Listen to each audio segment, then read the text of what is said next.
ಬಿಜೆಪಿಯವರಿಗೆ ಶಾಂತಿ ಕದಡದೇ ಅವರ ಉದ್ದೇಶ. ಶಾಂತಿ ಕದಡದೇ ಅವರ ಉದ್ದೇಶ. ಈಗ ಮೈಸೂರಿನಲ್ಲಿ ಚಾಮುಂಡಿ ಬೆಟ್ಟ ಚಲೋ ಅಂತ ಮಾಡಿದ್ರು. RSSನವರು ಬೇರೆಯವ್ರ ಕಡೆಯಿಂದೆಲ್ಲ ಬಂದಿದ್ದಾರೆ. ಶಿವಮೊಗ್ಗದವರು, ಚಿಕ್ಕಮಗಳೂರವರು, ಕೊಡಗಿನವರು, ಚಾಮರಾಜನಗರದವರು, ಮಂಡ್ಯ ಇವೆಲ್ಲ ಬಂದು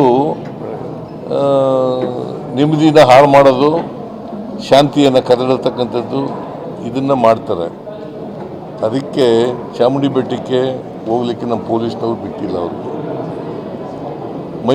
ಮಂಡ್ಯದಲ್ಲೂ ಕೂಡ ಮದ್ದೂರಿನಲ್ಲಿ ಇವತ್ತು ಬಂದ್ ಮಾಡೋಕ್ಕೆ ಕರೆದಿದ್ರು. ಈಗ ನಾವು ಅವರು ಹೇಳೋಕ್ಕೂ ಮುಂಚಿತವಾಗಿ 21 ಜನಕ್ಕೆ ಅರೆಸ್ಟ್ ಮಾಡಿದ್ದೀವಿ.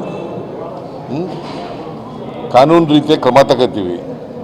ಯಾರೇ ಅವರು BJಪಿಯವರು ಇರಲಿ, ಕಾಂಗ್ರೆಸ್ನವರಿರಲಿ, ಅಥವಾ ಹಿಂದೂಗಳಿರಲಿ, ಮುಸಲ್ಮಾನರಿರಲಿ, ಕ್ರಿಶ್ಚಿಯನ್ರಿರಲಿ, ಯಾರೇ ಇರಲಿ ಕೂಡ ಕಾನೂನು ರೀತಿಯ ನಾವು ಆ ಧರ್ಮ, ಈ ಜಾತಿ, ಆ ಜಾತಿ ಅಂತ ನೋಡಕ್ಕೆ ಹೋಗಲ್ಲ. ಯಾರು ತಪ್ಪು ಮಾಡ್ತಾರೆ ಅವ್ರ ಮೇಲೆ ಕ್ರಮ ತಗೋತೀವಿ. ಕಾನೂನು ಸುವ್ಯವಸ್ಥೆ ಹದಗೆಟ್ಟಿದೆ ಅಂತ ಅಮಿತ್ ಶಾ ದೂರು ಕೊಟ್ಟಿದ್ದಾರೆ. ಯಾರು? ರಾಜ್ಯ ಬಿಜೆಪಿ ನಾಯಕರು ಅಶೋಕ್, ವಿಜಯೇಂದ್ರ ಅಮಿತ್ ಶಾ ಅವರಿಗೆ ದೂರು ಕೊಟ್ಟಿದ್ದಾರೆ. ಕಾನೂನಿನ ಸುವ್ಯವಸ್ಥೆ ಕಾಪಾಡೋದು ರಾಜ್ಯ. ಈಗ ಕೇಂದ್ರದಲ್ಲಿ ಚಳುವಳಿ, ರೈತರ ಚಳುವಳಿ ನಡೀತಲ್ಲ, ಎಷ್ಟೋ ಜನ ಸತ್ರಲ್ಲ, ಆಗ ಎಲ್ಲೋಗಿದ್ರು. ಈಗ ಮಣಿಪುರದಲ್ಲಿ ನಡೀತಲ್ಲ, ಯಾಕೆ ಮಾಡಲಿಲ್ಲ? ಯಾಕ್ರಿ ಮಾಡಲಿಲ್ಲ?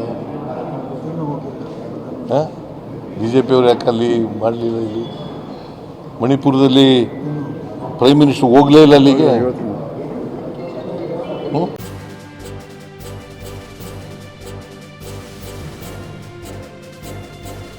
ಇದು ಮಾನವೀಯ ಸಂದೇಶದ ಜನವಾಹಿನಿ.